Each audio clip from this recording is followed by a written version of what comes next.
after we get everything cleaned out in the reservoir up front and the radiator,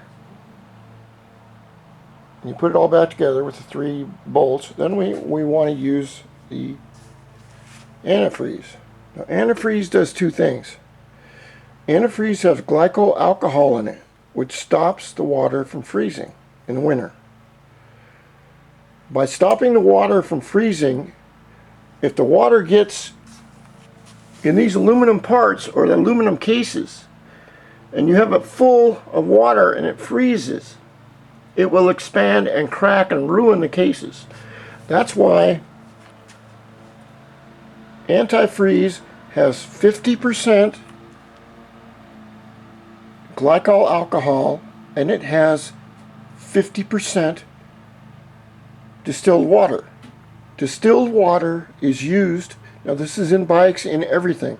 It's used because regular water has sediments in it and it has minerals that will start to attach themselves to the aluminum engine parts inside, and it will not run as efficient. So if you're going to change this, change the antifreeze, either use premix, which this one says it's already been deleted, 56% coolant and 44% glycol antifreeze. You just very carefully put that in. Now what I'm going to do is this. I will fill up this as much as I can, okay, and that's all you can do. And then I will close the cap on it right here. Over here,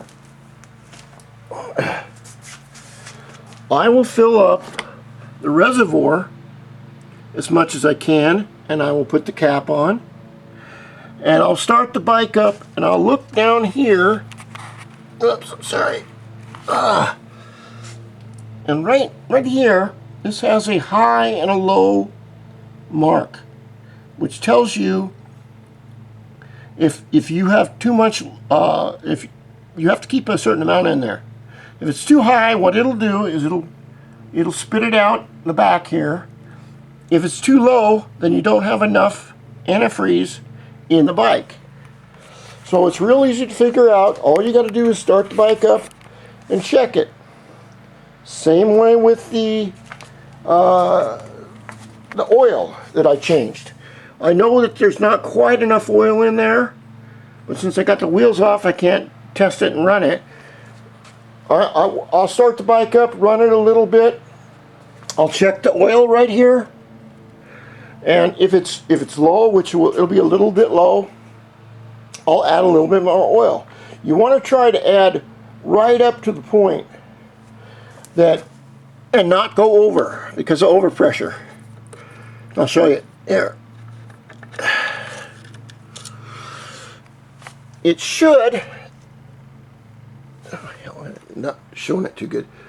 It should go to this little mark here on the end. I'm trying to get it in the light, and it's not there yet. But you take this off, wipe it off with a towel right there, you put it back in, slowly screw it back in all the way, okay, and then you slowly screw it back out again, and and you look at it and you check your oil.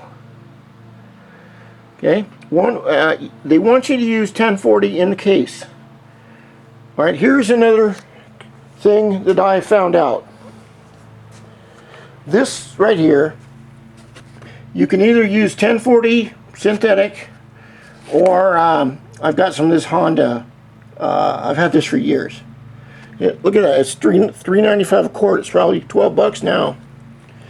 But on this other side here, the next thing we're going to do is, right in here is the transmission. Okay, this is the add bolt for the transmission. Right under here is the bolt to let out the oil. And what you basically do is you take this top bolt off, you take the bottom one off and let it all leak out. Then you put the bottom bolt back in and you fill up the top bolt, it's off. you fill it up very carefully with oil, with a syringe or whatever you want to do, until it starts to leak out. Now, a lot of people go, oh, I've been using 80, 90 weight oil. Well, that's great. You know, a 4x6, you know, a 9,000 pound truck, it's great in a 4-speed, 5-speed Doug Nash transmission. But this is a little bike. It only holds about roughly a ½ ounce of oil. And the 80 or 90 weight is just way too thick for the gearing. What it's called is it has an oil bath, which means you have a gear right down here and a gear up here. Well, the oil only goes to right here. So when the bottom gear is moving, it bathes the top gear.